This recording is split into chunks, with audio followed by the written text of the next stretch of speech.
नमस्कार साथियों, मैं महेंद्र लीलर आपके सामने फिर से हाजिर हूँ। 1857 की क्रांति आपके अपने एनवीरा एजुकेशन यूट्यूब चैनल पर। दोस्तों, पिछले वीडियो के अंतर्गत आपने अपना खूब सहयोग दिया और आपने खूब हमारे चैनल को जो है प्रमोट किया। हम जिस प्रकार से आप प्रमोट करते रहेंगे, आपको और अधिक से अधिक जो है कंपटीशन एग्जाम की तैयारी के लिए जो मेन पुटअप जो क्वेश्चन होते हैं उन क्वेश्चनों को जो है आपके सामने रखते जाएंगे। कल अपन ने पढ़ा था 1857 की क्रांति को स्वतंत्रता संघर्ष या स्वतंत्रता संग्राम क्यों कहा जाता है। फिर हमने 1857 की क्रांति के जो महत्वपूर्ण स्रोत हैं, 1857 की क्रांति की जानकारी देने वाले जो महत्वपूर्ण स्रोत हैं, हमने उनको पढ़ा था। हमने ये भी देखा था कि अधिकतर जो क्वेश्चन पुटअप हो रहे हैं एग्जाम के अंतर्गत, हमने उन क्वेश्चनों को देखा था। हमने देखा था कि 1857 की क्रांति का क्या स्वरूप रहा। हमने इसमें कुछ कथन भी देखे थे। तो उसी से अपन जो है आगे चलते हैं और शुरू करते हैं। अपन जो है एक महत्वपूर्ण कथन से जो आर.सी. मजूमदार साहब का है। किनका है दोस्तों? आर.सी. मजूमदार साहब का एक कथन है और इसी कथन के कारण इनको जो है सरकारी इतिहासकार नियुक्त करने के बाद फिर इनको डिस्प्यूट किया गया था। और कथन क्या था? तो दोस्तों, कथन ये था कि ये इसमें कहा था मजूमदार साहब ने कि 1857 की क्रांति अर्थात तथाकथित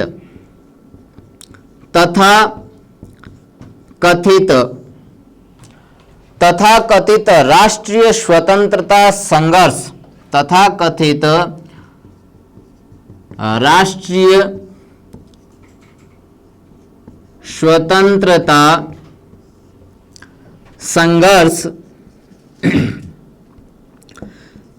संघर्ष न तो पहला ही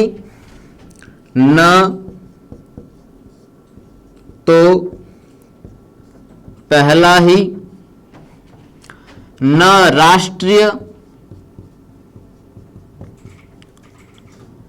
और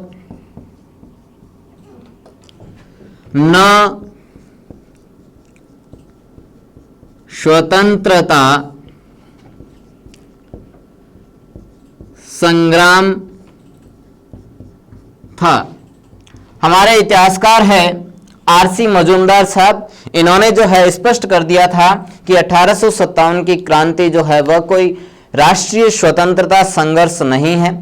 और जो हमारे भारत के इतिहासकार कहते हैं कि ये पहला स्वतंत्रता संघर्ष है, तो उन्होंने स्पष्ट कर दिया था कि यह जो है ये पहला स्वतंत्रता संघर्ष नहीं है। दोस्तों, बता दूं मैं आपको, 1857 की क्रांति से पहले जो है हमारे यहाँ पे खूब सारे जन विद्रोह हुए थे। तो इन विद्रोह के कारण ही आर.सी. मजूमदार साहब ने कहा था कि ये पहला विद्रोह नहीं है। फिर उन्होंने कहा था कि ये राष्ट्रीय भी नहीं है क्योंकि संपूर्ण लोगों ने जो है इसमें भाग नहीं लिया था। और फिर उन्होंने ये भी कहा था कि ये कोई स्वतंत्रता संग्राम नहीं था, कोई स्वतंत्रता के लिए लड़ा गया नहीं था, कि इसमें सभी अपने अपने स्वार्थों के कारण जो है इसमें सम्मिलित हुए थे। इसलिए जो है आर.सी. मजूमदार साहब ने जो है इस प्रकार की अपनी राय दी, अपना कथन व्यक्त किया 1857 की क्रांति के बारे में। दोस्तों, इसमें अपन जो है अगला लेते हैं कि हमारी जो 1857 की क्रांति है उसका प्रतीक चिन्ह क्या था। दोस्तों, प्रतीक मैंने आपको कल बताया था, अपने पिछले वीडियो के अंतर्गत मैंने आपको बताया था कि प्रतीक क्या काम कर रहे थे और इनको किस प्रकार से जो है आगे से आगे प्रसारित किए जा रहे थे। तो प्रतीक महत्वपूर्ण है दोस्तों। एक तो है अपनी रोटी। प्रतीक क्या है दोस्तों? एक तो है रोटी और कमल का फूल। ये है हमारी 1857 की क्रांति का प्रतीक चिन्ह। 1857 की क्रांति का प्रतीक चिन्ह एक तो रोटी और दूसरा है आपके कमल का फूल। कमल का फूल दोस्तों सैनिकों के मध्य जो है दिया जा रहा था, वितरित किया जा रहा था। तो ये तो सैनिकों से जुड़ा हुआ है, सैनिकों से जुड़ा हुआ है, सैनिकों के पक्ष का है, सैनिकों को एक दूसरे से जो है आगे से आगे क्रांति में सम्मिलित होने के लिए जो है न्योता दिया जा रहा था, निमंत्रण दिया जा रहा था। वहीं रोटी जो है गांव का जो चौकीदार होता था वह एक गांव से दूसरे गांव को संदेश दिए जा रहे थे 1857 की क्रांति का। तो ये जो है ग्रामीण लोगों को एकत्रित करने के लिए 1857 की क्रांति के अंतर्गत सम्मिलित करने के लिए जो है ये प्रतीक काम में लिए गए थे। दोस्तों ये जो 1857 की क्रांति है वह 1857 की क्रांति की योजना कहां बनती है? महत्वपूर्ण प्रश्न दोस्तों, क्योंकि बिना कोई योजना के कार्य नहीं किया जाता है। तो इसकी जो है योजना किसने बनाई, कहां बनाई, ये प्रश्न अति महत्वपूर्ण प्रश्न है दोस्तों। तो 1857 की क्रांति के अंतर्गत योजना जो है कहां बनाई गई और किसने बनाई गई? दोस्तों नाम आगे मैं बताऊंगा आपको कि योजना जो है क्यों बनाई गई। सबसे पहली बात, हमारे यहां के जो पेशवा थे उनकी पेंशन जो है बंद कर दी जाएगी, इस प्रकार की जो है अफवाहें उड़नी शुरू हो गई थी। तो इन अफवाहों को ध्यान में रखते हुए अजीमुल्ला खां और राणोजी बापू इन दोनों को जो है अपनी पेंशन के संबंध में वार्तालाप करने के लिए इंग्लैंड भेजा जाता है, लंदन भेजा जाता है। किनको? ध्यान दें दोस्तों, यहां पे दो महत्वपूर्ण व्यक्ति अजीमुल्ला खां, अजीमुल्ला खां और राणोजी बापू, इन दोनों को भेजा जाता है लंदन के अंतर्गत।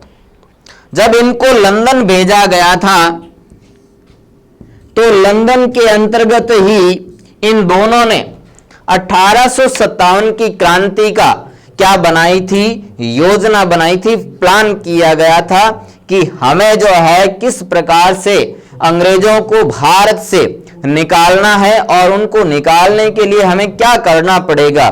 तो ये योजना जो है इन दो महत्वपूर्ण व्यक्तियों ने बनाई थी, अजीमुल्ला खां और राणोजी बापू, इन दोनों के द्वारा बनाई गई थी योजना। और ये योजना बनाई गई थी दोस्तों कहां पे? लंदन के अंतर्गत बनाई गई थी। दोस्तों जब ये लंदन के अंतर्गत बन जाती है योजना और उस समय जो है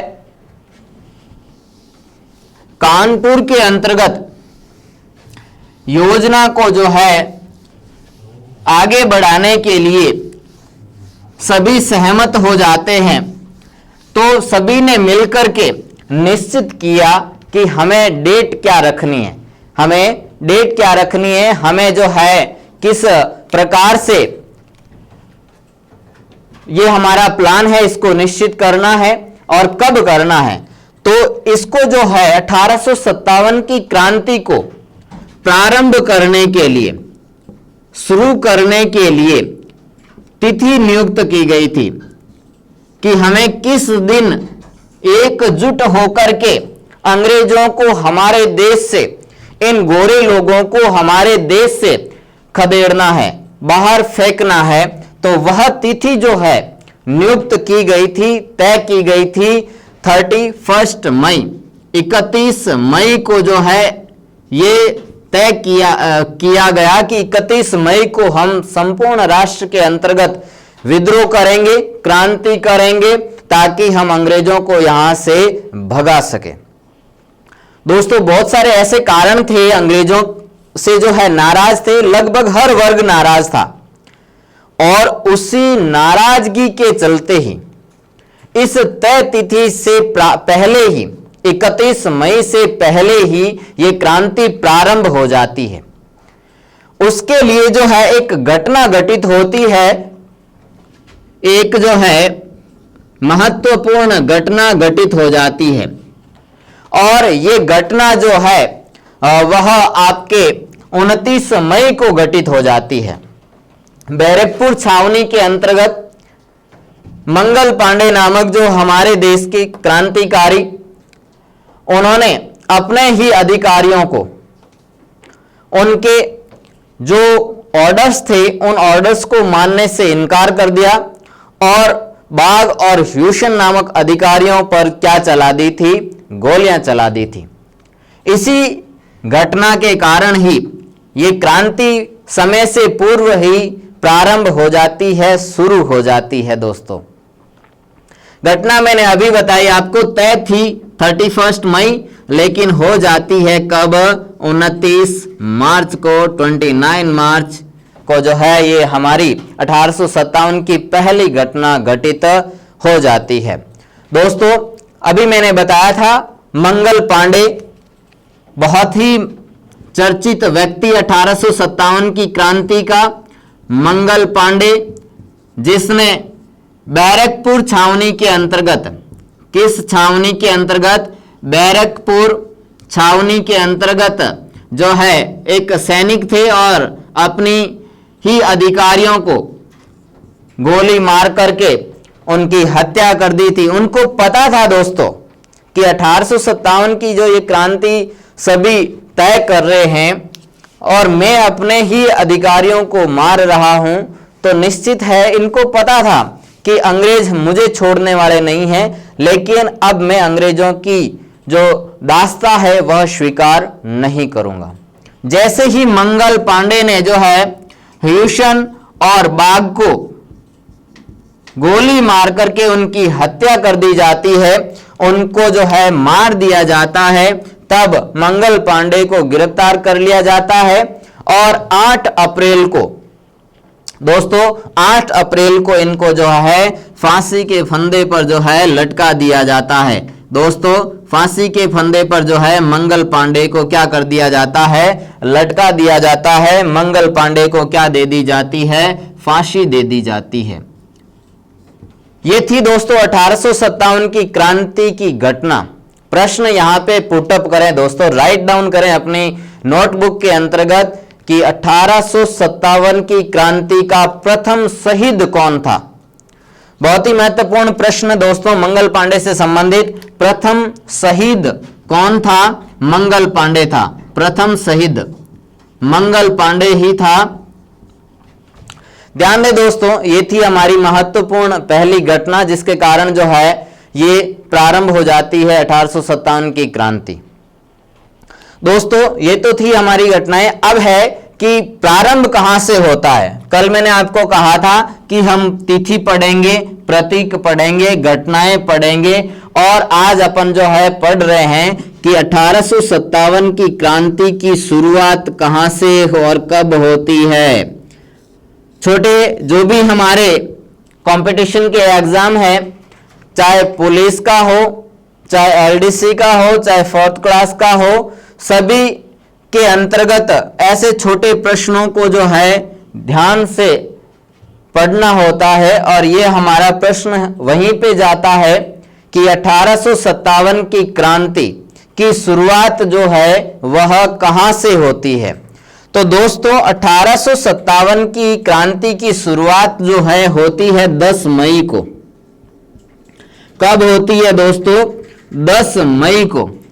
10 मई के दिन जो है मेरठ के अंतर्गत, कहां पे दोस्तों, मेरठ के अंतर्गत, मेरठ में सैनिकों ने विद्रोह कर दिया और अपने अधिकारियों को मार करके उनकी हत्या करके सैनिक जो है, मेरठ के जो सैनिक हैं वह दिल्ली की ओर रवाना हो जाते हैं।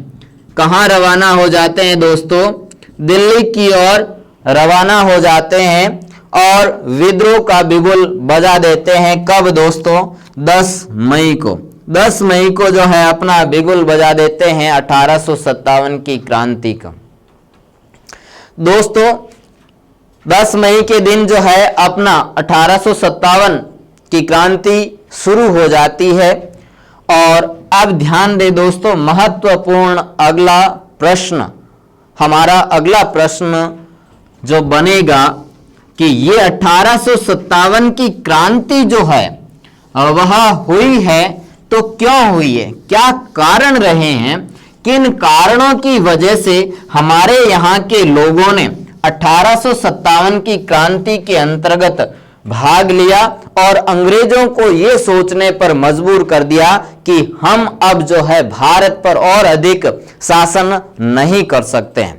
दोस्तों, अब अपन पढ़ेंगे 1857 की क्रांति के महत्वपूर्ण कारण, किन कारणों की वजह से जो है हमारे भारत के अंतर्गत एक युग प्रवर्तक घटना घटित होती है। तो अब अपन इनके कारणों को पढ़ते हैं दोस्तों।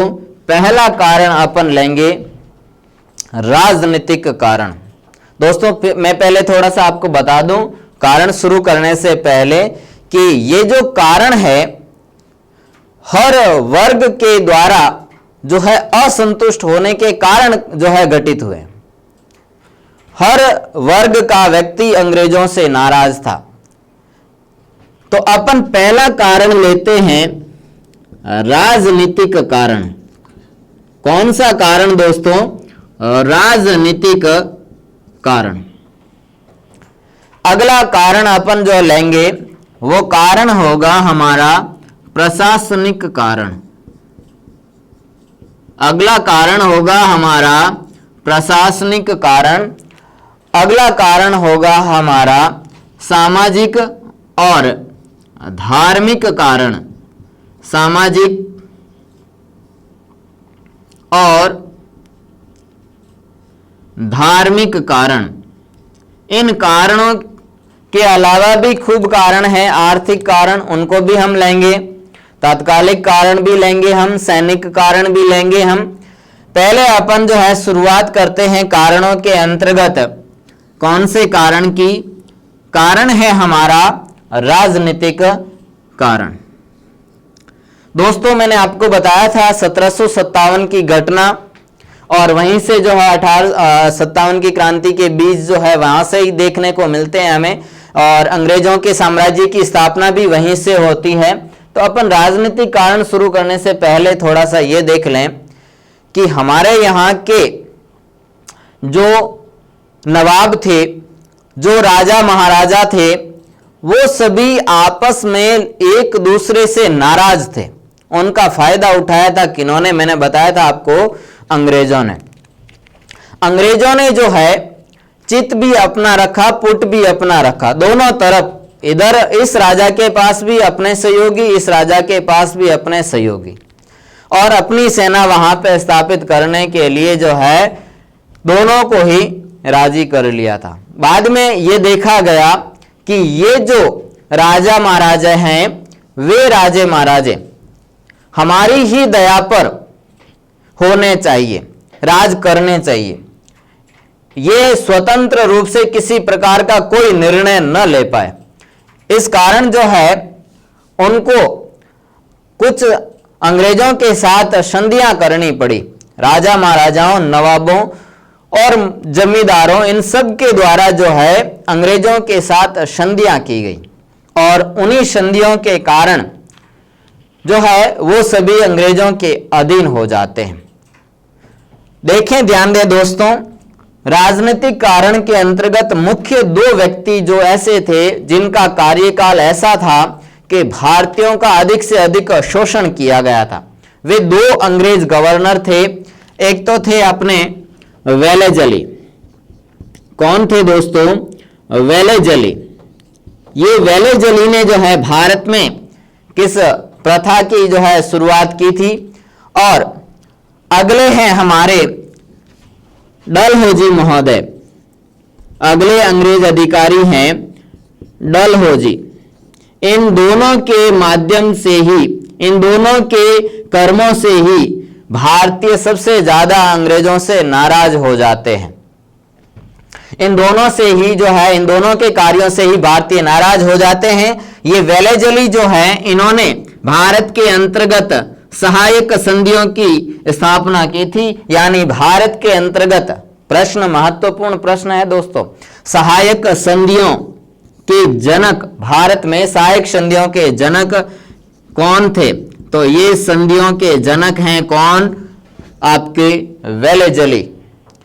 वेलेजली के द्वारा ही भारत में सहायक संधियों की स्थापना की गई थी। अगले हमारे जो गवर्नर जनरल थे वो थे हमारे डलहौजी। इन्होंने एक नीति भारत में स्थापित की थी जिनका नाम था व्यापगत नीति। व्यापगत नीति थी। और ये नीति क्या थी दोस्तों? ये नीति ये थी कि अगर किसी राजा के कोई पुत्र नहीं हो तो वह अपनी संपत्ति पर जो है किसी और को जो है नियुक्त नहीं करेगा।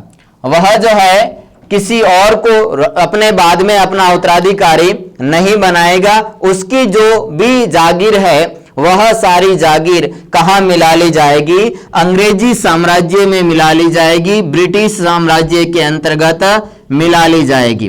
तो ब्रिटिश साम्राज्य के अंतर्गत मिलाने की जो नीति थी वह नीति थी कौन सी? व्यापगत नीति।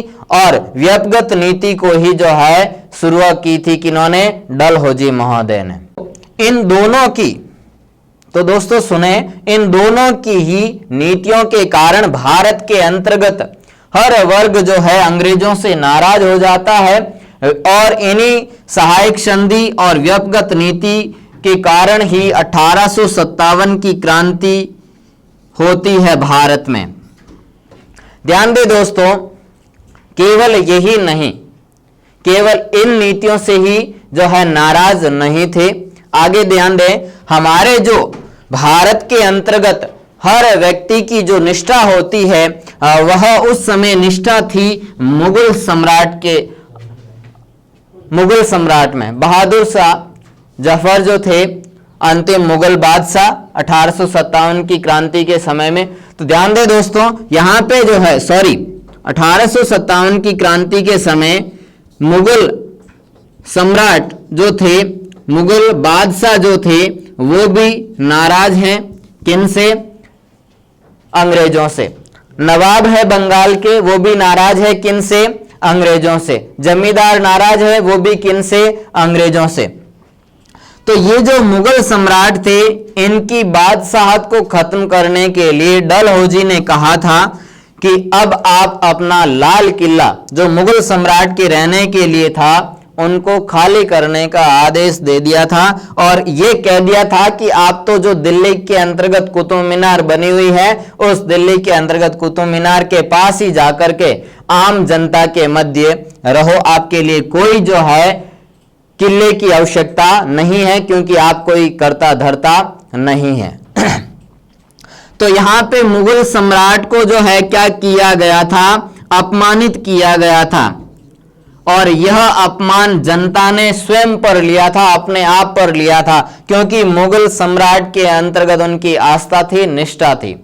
दोस्तों ये कर दिया। फिर किया इन्होंने, अंग्रेजों ने, कि भारत के अंतर्गत जो राजा महाराजे थे, नवाब थे, उनकी जो भी राजकीय उपाधियां थी, जो भी उनकी राजकीय उपाधियां थी, इन उपाधियों को जो है अंग्रेजों ने क्या कर दिया? समाप्त कर दिया। अब आपको कोई उपाधियां रखने की जरूरत नहीं है और आप अब आगे किसी और को जो है उपाधियां दोगे भी नहीं। ये भी इन्होंने कर दिया डलहौजी ने। अगला था अंग्रेजों की एक महत्वपूर्ण नीति। अभी मैंने बताया आपको डलहौजी की महत्वपूर्ण नीति व्यापगत नीति, यानी हड़प की नीति। व्यापगत नीति कहें चाहे हड़प की नीति कहें, दोनों एक ही है। 1856 के अंतर्गत दोस्तों महत्वपूर्ण प्रश्न पूछा गया, प्रश्न फिर से आने लायक प्रश्न। 1856 के अंतर्गत एक राज्य था अवध, एक रियासत थी अवध। इस अवध को अंग्रेज ब्रिटिश साम्राज्य में मिलाना चाहते थे। कहां मिलाना चाहते थे? ब्रिटिश साम्राज्य में मिलाना चाहते थे। तो उसके लिए जो है उन्होंने चाल चली कि ये अवध का जो क्षेत्र है, वह अवध का क्षेत्र में शासन सही ढंग से नहीं चल रहा है, शासन जो है सही ढंग से नहीं चल रहा है, जनता वहां पे दुखी है। इस कारण अवध पर आरोप लगाया गया डलहौजी के द्वारा और अवध को जो है कुशासन की नीति का आरोप लगाकर अवध पर कुशासन की नीति का आरोप लगाया डलहौजी ने और इस कुशासन की नीति को जो साबित किया था वो थे आपके मौलेसन महोदय। इस मौलेसन ने ही कुशासन की नीति का आरोप जो है साबित किया था कि यहाँ पे अवध के अंतर्गत शासन सही ढंग से नहीं चल पा रहा है। तो कुशासन की नीति का जो है आरोप लगा करके अवध को भी क्या कर लिया, ब्रिटिश साम्राज्य के अंतर्गत मिला लिया। दोस्तों ये तो थे हमारे राजनीतिक कारण। राजनीतिक कारण महत्वपूर्ण कारण, इनमें से आपके हर एक पर जो है प्रश्न कुशासन की नीति का आरोप लगा करके किसको मिलाया गया था 1856 में, तो अवध को मिलाया गया था ब्रिटिश साम्राज्य में। राजे महाराजे क्यों नाराज थे, क्योंकि उनकी राज की उपाधियां क्या कर दी गई थी, समाप्त कर दी गई थी। मुगल सम्राट क्यों खफा थे, क्योंकि उनको जो है अपमानित किया गया था, उनकी बादशाहत को खत्म किया गया था। यह आपका प्रश्न इतिहास का। अगला प्रश्न कि भारत के अंतर्गत व्यक्तिगत नीति या हड़प की नीति को किन्होंने कड़ाई से लागू किया था, तो डलहौजी ने लागू किया था। अगला प्रश्न आपका, भारत के अंतर्गत सहायक संधियों का प्रसार सबसे ज्यादा किसके काल में हुआ था, तो वेलेजली के काल में हुआ था। दोस्तों अगला महत्वपूर्ण कारण अपन लेंगे प्रशासनिक कारण। इन प्रशासनिक कारण के अंतर्गत क्या था, अंग्रेज अपने आप को भारतीयों से ऊपर मानते थे, थोड़ा हाई मानते थे, सभ्य मानते थे।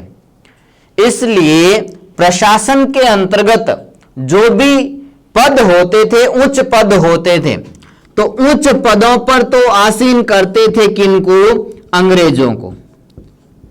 और जो भी छोटे पद होते थे वो सारे छोटे पद, यानी जो भी निम्न पद होते थे वो सारे निम्न पद दे दिए जाते थे किनको, भारतीयों को।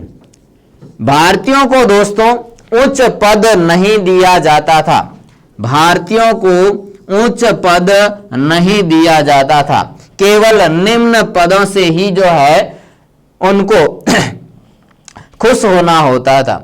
अंग्रेज के द्वारा सारे के सारे जो पद थे, बड़े पद, वो सारे बड़े पद अंग्रेजों ने अपने पास ही रखा। जैसे न्यायालय के अंतर्गत न्याय करने का अधिकार किन के पास होता था, अंग्रेजों के पास। भारतीयों की तरफ से जो पैरवी की जाती थी कोई भी मामले की, तो वो केवल भारतीय कर सकते थे, लेकिन न्याय नहीं कर सकते थे, वो उनके अंतर्गत अंतिम निर्णय नहीं दे सकते थे।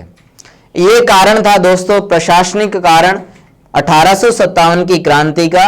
अगला कारण देखें दोस्तों कि भारत के अंतर्गत जो अदालतें हैं, भारत के अंतर्गत जो अदालतें हैं, उन अदालतों की जो कड़ी होती है, अदालतों की जो कड़ी थी, उस कड़ी को भारत के अंतर्गत किसने शुरू किया था, और वह शुरू किया था किन्होंने, कॉर्नवालिस ने जो है भारत के अंतर्गत अदालतों की कड़ी को क्या किया था, शुरू किया था। तो दोस्तों अदालतों की कड़ी को शुरू करने वाले भारत के अंतर्गत अंग्रेज अधिकारी थे कौन, कॉर्नवालिस, और इन्हीं के काल के अंतर्गत जो है अधिक से अधिक न्यायालय बने थे। दोस्तों अदालतों की कड़ी को शुरू किया था किन्होंने, कॉर्नवालिस। तो दोस्तों अगला जो अपना कारण है 1857 की क्रांति का, वह कारण है हमारा सामाजिक और धार्मिक कारण। दोस्तों अंग्रेज केवल भारतीयों पर शोषण ही नहीं कर रहे थे, साथ ही साथ वो हमारे भारतीय समाज में जो रूढ़ियां थी, जो कुरीतियां थी, उनको भी जो है हटाने का प्रयास कर रहे थे। तो दोस्तों अगला कारण अपन लेते हैं सामाजिक और धार्मिक कारण। सामाजिक और धार्मिक कारण। दोस्तों सामाजिक रूप से देखा जाए तो भारतीयों के अंतर्गत अधिकतर जो हिंदू है उनकी धारणाओं पर जो है कटाक्ष करने का कार्य अंग्रेजों के द्वारा किया जा रहा था और धर्म के जो भी चिन्ह थे उनको सैनिकों को पहनने के लिए मना कर दिया था। रूढ़िवादी भारतीय जो थे, इन रूढ़िवादी भारतीयों के द्वारा उन्होंने जो भी समाज के अंतर्गत सुधार हुए थे उन सुधारों का भी उन्होंने क्या किया था, विरोध किया था। जैसे आपका सती प्रथा कानून, सारदा एक्ट, बाल विवाह, इस प्रकार के जो कानून लाए गए थे अंग्रेजों के द्वारा, इन अंग्रेजों के द्वारा जो सुधार किया गया था समाज के अंतर्गत, इन सुधारों पर नाराज हो जाते हैं भारत के रूढ़िवादी लोग और इन्हीं रूढ़िवादी भारतीयों ने जो है कारण बताया है 1857 की क्रांति का कि हमारे समाज को जो है दूषित करने का कार्य कर रहे हैं कौन, अंग्रेज। तो भारतीयों ने जो है जो सामाजिक सुधार हुए थे इन सामाजिक सुधारों का क्या किया, विरोध किया और इसी विरोध के चलते हुई है हमारे 1857 के अंतर्गत क्या, क्रांति। अगला दोस्तों, धार्मिक और सामाजिक कारणों के अंतर्गत देखें अपन कि हमारे यहाँ पे 1806 ईस्वी में ध्यान दें दोस्तों, 1806 ईस्वी में भारतीय जो सैनिक थे, इन भारतीय सैनिकों की नाराजगी क्या थी दोस्तों। 1806 में भारतीय सैनिक जो थे, इन सैनिकों को स्पष्ट रूप से ऑर्डर मिल गया था अपने अधिकारियों के द्वारा कि आप जो भी धर्म और जाति के जो चिन्ह धारण करते हैं, धर्म व जाति के जो चिन्ह धारण करते हैं, इन चिन्हों को आप धारण नहीं कर सकते हैं। यानी इनको जो है धर्म और जाति के जो चिन्ह थे उन चिन्हों को धारण करने से क्या किया गया, रोका गया और इसी के कारण लोगों में जो है विद्रोह की भावना उत्पन्न हुई, लोग असंतुष्ट हुए अंग्रेजों से। दोस्तों ये थे हमारे सामाजिक और धार्मिक कारण। अगला कारण जो है वो कारण बनेगा आपके 1813 ईस्वी का चार्टर एक्ट। समय समय पर मैंने बताया था आपको, समय समय पर अंग्रेजों ने कई सुधारवादी कानून भारत के अंतर्गत लागू किए थे और उन्हीं कानूनों के अंतर्गत अगला जो कानून बनेगा वो बनेगा आपका 1813 ईस्वी का चार्टर एक्ट। 1813 ईस्वी का चार्टर एक्ट। और ये चार्टर एक्ट क्या था देखें, इसके अंतर्गत 1813 के अंतर्गत जो चार्टर एक्ट आया गया था उसके अंतर्गत स्पष्ट कर दिया गया था कि जो अंग्रेज अधिकारी आ रहे हैं वो अपने साथ जो है ईसाई मिशनरीज को साथ ले आ सकते हैं। तो ईसाई मिशनरीज को जो है भारत के अंतर्गत आने का जो है सीधा सा निमंत्रण मिल गया। ईसाइयों के जो गुरु थे, पादरी जो थे, उनके साथ आ सकते थे, तो उनको क्या मिल गई थी, इजाजत मिल गई थी। तो इस प्रकार के कानून लाए गए थे और इस प्रकार के कानूनों से जो है हमारे भारतीय रूढ़िवादी जो लोग थे वो नाराज हुए। उन्होंने कहा कि भारत जो हमारा एक हिंदू राष्ट्र है उसको अंग्रेज ईसाई राष्ट्र बनाने का कार्य कर रहे हैं। दोस्तों अगला अंतिम महत्वपूर्ण अपन जो है कारण लेंगे सामाजिक और धार्मिक कारण के अंतर्गत, और वह कारण है 1850 ईस्वी का। दोस्तों 1850 ईस्वी के अंतर्गत क्या हुआ था कि एक कानून लाया गया था। जिस प्रकार से चार्टर एक्ट 1813 का था उसी प्रकार से अगला महत्वपूर्ण कारण लाया गया है 1850 ईस्वी में, जिसका नाम है धार्मिक निर्योग्यता अधिनियम संख्या 21। दोस्तों संख्या महत्वपूर्ण है, याद रखें, क्योंकि जिस प्रकार से एक बार प्रश्न पूछा गया था रीट के अंतर्गत, सती प्रथा कानून जो है कौन सी संख्या का था, तो जो 17 नंबर का था वो बहुत कम किताबों गाइडों के अंतर्गत, क्योंकि अधिकतर आप लोग गाइड पढ़ते हो तो गाइडों के अंतर्गत था। तो इसी प्रकार से इसका भी ध्यान दें, धार्मिक निर्योग्यता, धार्मिक निर्योग्यता अधिनियम, धार्मिक निर्योग्यता अधिनियम, अधिनियम संख्या को महत्वपूर्ण कर लें दोस्तों, संख्या 21, संख्या 21 का जो अधिनियम लाया गया था, धार्मिक निर्योग्यता अधिनियम संख्या 21, इसके अंतर्गत था कि कोई भी व्यक्ति अपना धर्म छोड़ करके दूसरे धर्म के अंतर्गत उसकी सदस्यता ले लेता है, उसके धर्म को ग्रहण कर लेता है, दूसरे धर्म को ग्रहण कर लेता है, तो उसकी जो पैतृक संपत्ति थी, उसकी जो पैतृक संपत्ति थी, इस पैतृक संपत्ति से उसको वंचित नहीं किया जाएगा।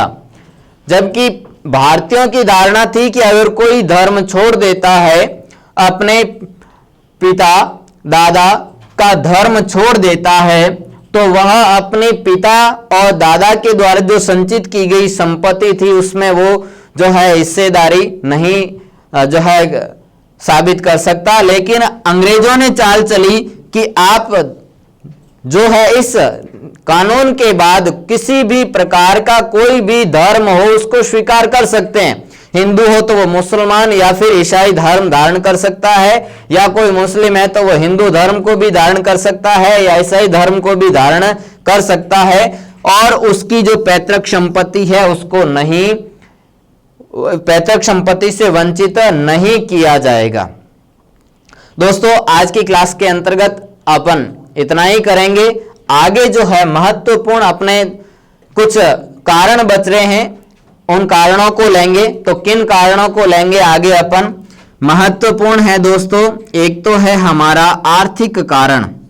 आपको पता है दोस्तों कि हमारे भारत के अंतर्गत जितना भी धन था, उस धन को किसी न किसी नीति के द्वारा अंग्रेजों ने अपने राष्ट्र ले गए थे। दूसरा था उस समय का क्या तात्कालिक कारण रहा था। 1857 की क्रांति के अंतर्गत बच रहा है अपने आर्थिक कारण, तात्कालिक कारण, और बच रहा है कि ये जो 1857 की क्रांति थी उसका प्रसार कहां कहां पर हुआ था। क्योंकि हमारे कुछ इतिहासकार महोदय ने कहा भी था कि ये संपूर्ण राष्ट्र में नहीं हुई थी, तो प्रसार कहां कहां पे हुआ था। फिर हम ये पढ़ेंगे कि ये जो 1857 की क्रांति है वो अंग्रेजों की तरफ से तो विजित की गई थी, लेकिन हमारे यहाँ के लोगों के द्वारा ये कहा गया कि हम असफल हुए हैं, हारे नहीं हैं। हम क्या हुए हैं, असफल हुए हैं, पूर्णतः हमने जो है हार स्वीकार नहीं की। तो असफलता के कारण क्या थे वो पढ़ेंगे, और अंतिम में अपन पढ़ेंगे कि 1857 की क्रांति के जो परिणाम रहे हैं उन परिणामों को पढ़ेंगे, क्योंकि परिणामों के बाद जो है क्रांति के बाद जो है क्या रिजल्ट रहा है भारतीयों में और अंग्रेजों के अंतर्गत, तो वो पढ़ेंगे दोस्तों। मैं आज आपसे यही विदा लेता हूं। आप में से कई नए व्यूअर्स हैं, तो आप लोग जो हैं लाइक करें, कमेंट करें, सब्सक्राइब करें, और आप अपना जो है मत हम तक पहुंचाएं। हम अधिक से अधिक, हमारी जो अनवीरा एजुकेशन टीम है वो आपकी और अधिक हेल्प करेगी। धन्यवाद।